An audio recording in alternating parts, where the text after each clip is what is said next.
You check your credit score online. It says 705. You feel pretty good about it. Then you sit down with your lender. They pull your actual mortgage credit report, and your score comes back 622, 80 points lower than what you thought. And now your interest rate just jumped. Your monthly payment went up by $300, and the home you were looking at? You might not even qualify anymore. This happens every single day. And most first-time buyers have no idea why their scores are different, what lenders actually look for, or what the real minimums are for each loan type. In the next 12 minutes, I'm going to break down exactly how credit scores work for mortgages, what the actual minimums are for conventional, FHA, VA, and USDA loans, what goes into your score, and what you can do right now to raise it before you apply. Let's get into it. First, let's clear up the biggest misconception. The credit score you see on Credit Karma or your banking app is not the same score your mortgage lender uses.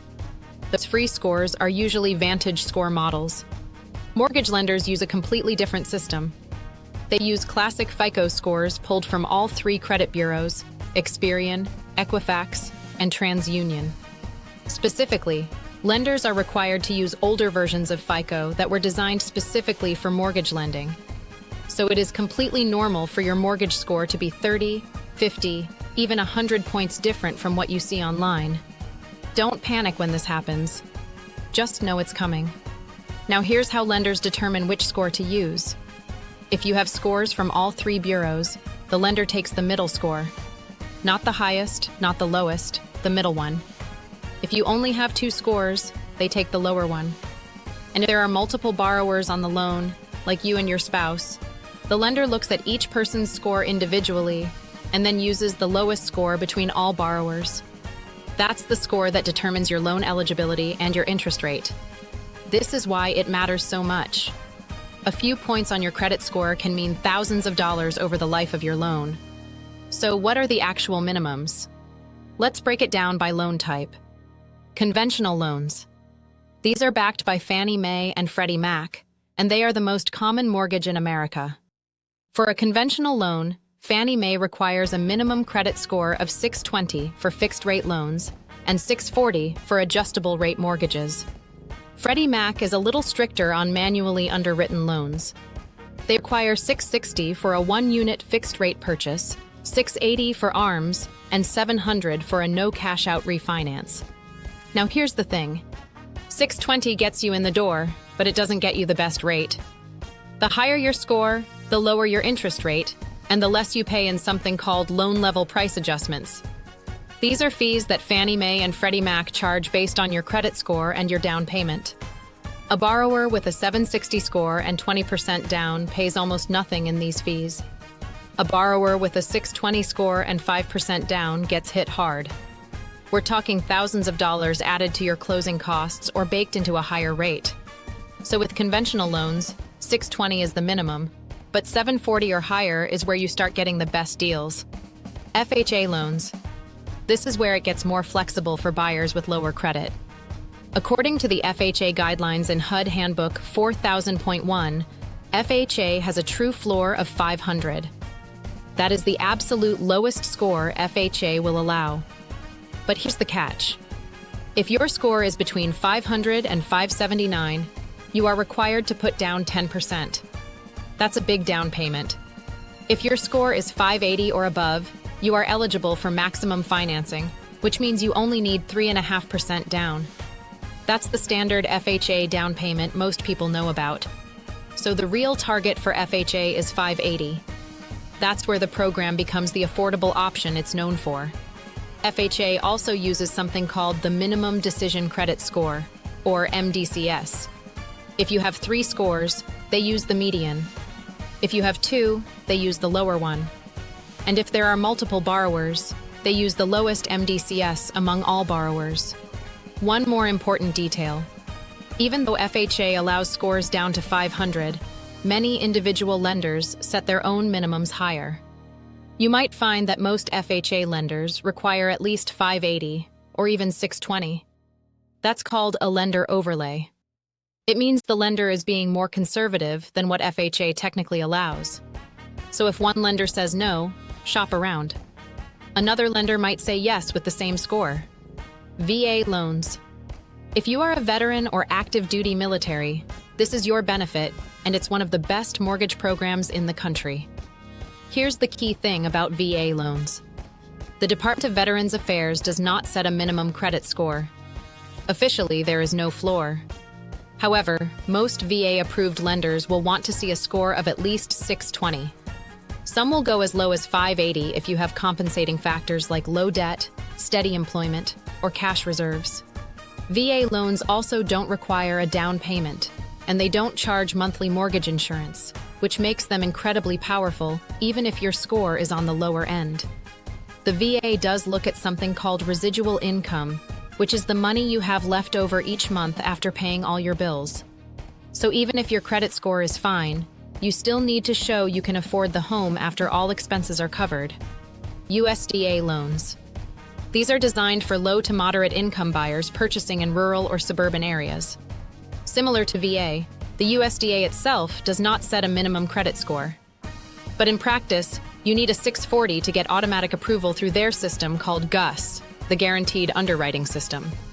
If your score is below 640, a lender can still manually underwrite your loan, but it takes longer, requires more documentation, and you'll need compensating factors to get approved. Most USDA lenders set their minimum at 620 to 640 depending on their own guidelines. Let me give you a quick side-by-side comparison so this is crystal clear. Conventional loans, minimum 620 for the best programs, but 740 plus gets you the best rates. FHA loans, 500 is the absolute floor, but 580 is the real target for 3.5% down. VA loans, no official minimum, but most lenders want 620. USDA loans, no official minimum, but 640 is needed for automatic approval. Now let's talk about what actually makes up your credit score. Because if you're going to improve it, you need to understand what moves the needle. Your FICO score is built on 5 factors. The most important one is payment history. This accounts for 35% of your entire score. Every on-time payment helps. Every late payment hurts. And a single 30-day late payment on your mortgage or any account can drop your score by 50 to 100 points overnight. This is the single biggest thing you can control. The second factor is amounts owed, also called credit utilization. This is 30% of your score. It measures how much of your available credit you're using. If you have a credit card with a $10,000 limit and you're carrying a $5,000 balance, your utilization is 50%. Lenders want to see this below 30% and ideally below 10%. Paying down your credit card balances is one of the fastest ways to raise your score. Third is length of credit history at 15%. The longer your accounts have been open, the better. This is why you should never close your oldest credit card, even if you don't use it anymore. Closing it shortens your credit history and can also increase your utilization ratio.